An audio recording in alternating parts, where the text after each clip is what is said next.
Mau menyaksikan kajian Buya Yahya tanpa biaya internet? Segera pasang parabola Al-Bahjah TV di rumah Anda. Bebas biaya bulanan dan tanpa koneksi internet.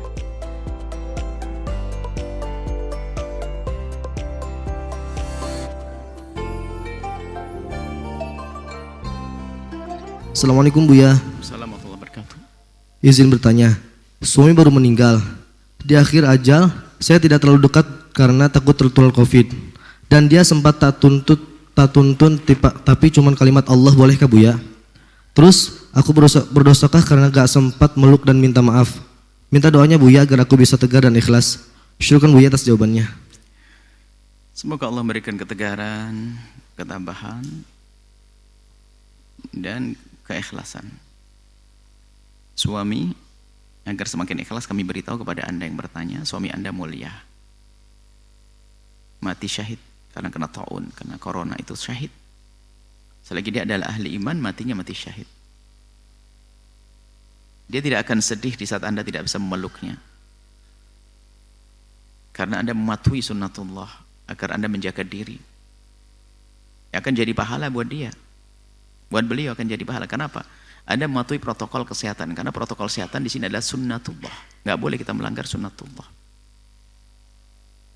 Nggak boleh sombong kepada sunnatullah adalah maksiat. Memang kita tidak boleh takut berlebihan kepada penyakit-penyakit itu. Banyak penyakit. Orang mati tidak harus kena penyakit corona. Gempa bumi juga mati. Tsunami ribuan juga yang mati. Tapi kalau sudah dikatakan oleh ahlinya, bahwasanya ini adalah penyakit yang menular, mereka juga menjelaskan bahaya amat juga tidak. Cuman kalau barengan dengan penyakit yang lain, maka akan menjadi bahaya. Maka kita harus waspada, biarpun Anda orang sehat. Permasalahannya Pak, Anda tidak selamanya dengan orang sehat. Hati-hati, jangan sombong dengan yang demikian ini. Maksudnya begini, Anda sehat, Anda membawa virus tidak pengaruh kepada Anda, tapi virus yang akan Anda tularkan pada orang lain. Anda zalim diam-diam. Anda zalim diam-diam. Anda sebagai seorang istri bagus. Anda seorang istri menjaga, mungkin Anda punya anak. Baper itu tempatnya beda. Kasih itu adalah dalam panjatan doa yang panjang, yang tidak pernah henti setiap Anda melakukan sholat dan seterusnya. Setelah beliau wafat, itulah cinta kasih yang sejati. Gak apa-apa Anda hanya dari jauh, Anda talqin dengan Allah, Allah. Sangat cukup. Dan beliau adalah mati syahid. Kami selalu tegaskan masalah ini adalah, termasuk bentuk kezaliman adalah orang yang tidak menjalankan sunnatullah yang diberlakukan kepada hambanya. Kalau dikatakan oleh seorang dokter bahwasanya itu adalah membahayakan, misalnya kayak, mohon maaf, penyakit HIV dan sebagainya. HIV, itu kan penyakit yang belum ada obatnya katanya, padahal ada, cuma kita belum ketemu. Maka kami serukan kepada yang tertimpa HIV, kalau Anda memang punya HIV, kemudian ingin menikah, sampaikan agar nanti cara berhubungan suami istri biar ada caranya agar tidak menular.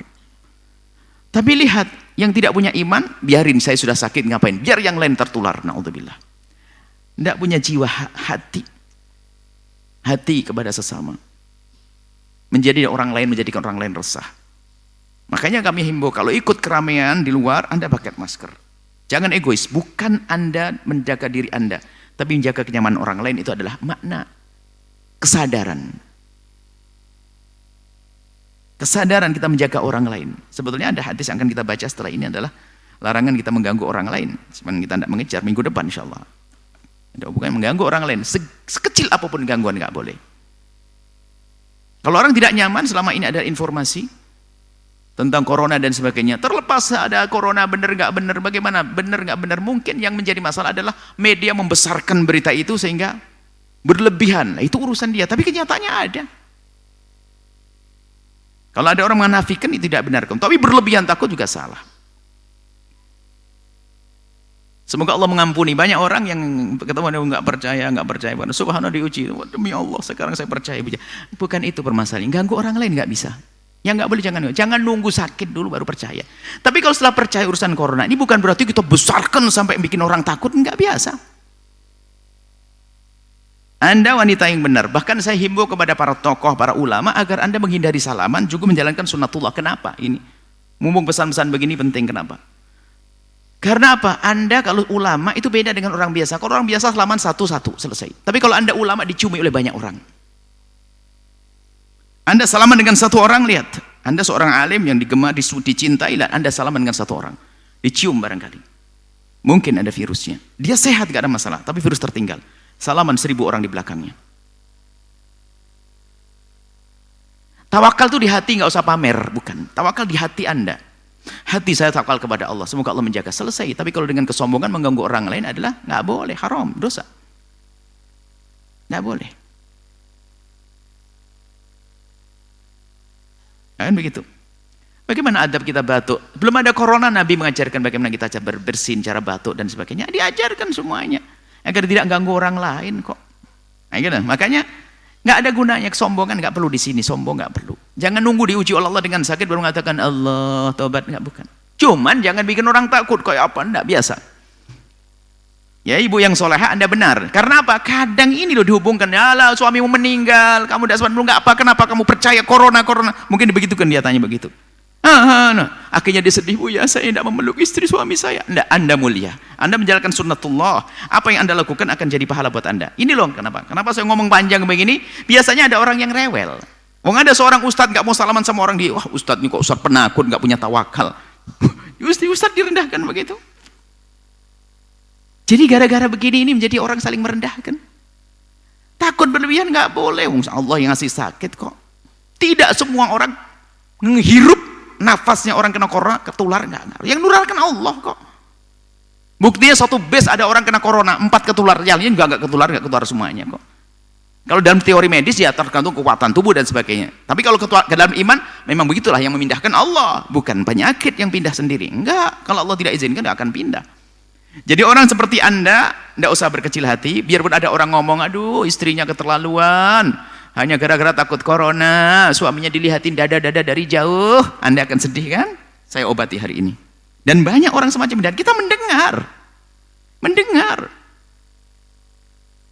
Bahkan kadang rumah sakit dimarahi, oh di-covidkan nanti, di-covidkan. Saya tidak urusan dengan covid, pengcovidan. Lebih baik waspada. Kalau ternyata salah dalam mengcovidkannya, urusan dia. Tapi waspada kan tidak salah. Menjaga orang. Kita perlu tarbiyah di dalam menghargai orang lain. Jangan tarbiyah egois. Saya nggak percaya nggak, tapi orang lain percaya. Kita paksa dia untuk tidak percaya hari ini, nggak bisa dong. Selagi dia percaya, dia nggak nyaman dong. Dia nggak nyaman, kita jaga. Mana perasaan kan begitu? Dia percaya. Yang bilang dokter, saya nggak percaya. Yang bilang dokter, hilaf bainal madzahib. Biarpun begitu kita menghargai orang lain. Anggap saja khilaf di antara dokter, tapi kita menghargai dong. Karena saya melihat ada grup anti yang berlebihan sama anti dan berlebihan. Astagfirullah. Kenapa kita khilaf terus hidup kita? Menghargai orang kok nggak bisa, kenapa sih? Karena saya mendengar karena berita media begini, ada grup. Kalau ada orang mengatakan tidak ada corona, langsung rombongan ke sini. Yang berlebihan begini. Konspirasi, ya mungkin ada orang yang jahat menjual obat di balik ini semua. Itu urusan. Tapi kenyataannya tetangga kita jerit-jerit panas, tenggorokannya panas, ini ada. Bahkan di antara orang yang sangat kita kenal yang pertama kali sangat mengingat, bukan 1 2. Tidak ada corona, baru ngomong, iya Bu ya, saya baru percaya. Jadi obat itu. Jadi pengampun dosa. Alhamdulillah hidup kembali dan sehat. Jadi memang biasanya orang yang tidak pernah kena, ya dia akan mengatakan enggak. Tapi jangan sampai menjadikan lingkungan ini rusak gara-gara yang demikian ini. Ini penting kenapa? Ada yang meninggal dunia. Sebab kita menemukan sebuah keluarga gara-gara yaitu tadi. Tidak bisa mendekat, keterlaluan banget itu anaknya, bapaknya di hadapannya sudah nazak, dia hanya mentalkin dari jauh, nggak mau menyentuh tangannya, nggak ini, padahal ayahnya sudah begini-gini dan sebagainya, padahal dokter melarang, dokter dia dimarahi. Padahal dia dengan Allah mati syahid, mulia, ya pun tidak peluk anaknya sudah malaikat meliputinya. Kurang apa ya? Yang penting hati kita itu berbakti orang tua itu bukan action, berbakti yang sesungguhnya. Benar-benar saat orang tua aku meninggal, adikku aku jaga, kakakku aku hormati, hartanya aku bagi dengan benar. Itu bekti. Action kalau nangis tapi rebutan waris, pembohong. Ya, insya Allah. Kenapa saya agak tegas begini? Karena banyak cerita semacam ini. Saya dibilang sama ipar saya nggak punya perhatian kepada suami saya. Saya ini banyak yang ngadu kepada kami. Ya gara-gara begitu. Apakah benar kalau saya matui? Anda betul matui protokol kesehatan. Kalau seandainya jadi orang tawakal Anda peluk juga urusan Anda, nggak salah. Tapi di saat Anda melakukan begini, banyak contohnya Kita benarkan yang demikian itu. Kenapa? Anda menjaga diri Anda karena Anda punya anak di belakang Anda, orang yang bersama Anda. Suami Anda ahli husnul khotimah. Ini saja, sengaja kami jawab panjang karena apa? Sebetulnya banyak hal ini terjadi. Khilaf dalam sebuah keluarga gara-gara kayak begini ini. Bahkan semalam kita ada telepon, aduh, gara-gara COVID kan saya ribut dengan saudara saya. Mending mati di rumah saja, nggak di COVID kan, bebas. Gara-gara di COVID kan, saya ribut. Kakak saya bilang kamu nggak ngerawat ini. Ribut semuanya. Dah perlu ribut, sudah meninggal 2 mati syahid. Maka tolong kepada Anda semuanya, Anda punya urusan dengan Allah dalam menjaga hamba-hamba Allah. Anda mungkin termasuk orang yang nggak percaya adanya COVID, tapi ketahuilah, di kiri kanan Anda percaya dengan COVID. Beritanya banyak dari dokter. Yang mengatakan COVID tidak ada misalnya, ya urusan dia mengatakan ijtihadnya. Tapi jangan menjadikan khilaf, tetap menghargai. Makanya saya kalau keluar ketemu orang, ya saya pakai masker kan, orang lain nyaman. Kalau saya batuk, saya palingkan. Oh, nggak ada COVID saja nggak pantas kok batuk ke muka Anda. Begitu ya, nggak pantas kok. Masa adab Nabi tidak diamalkan gara-gara sombong, ya, merasa dia lebih tawakal dekat kepada Allah? Enggak. Tapi ingat, jangan berlebihan seperti sebagian orang. Lalu dimanfaatkan untuk jual oksigen jadi mahal-mahal. Sekarang orang pada bingung, oksigen ditawarkan mahal-mahal karena orangnya sudah sak nafas mau mati, ini pasti mau beli jutaan, nggak boleh. Jadi tetap jiwa tolong menolong tetap ditumbuh suburkan. Ini saja, wallah alam bisawab.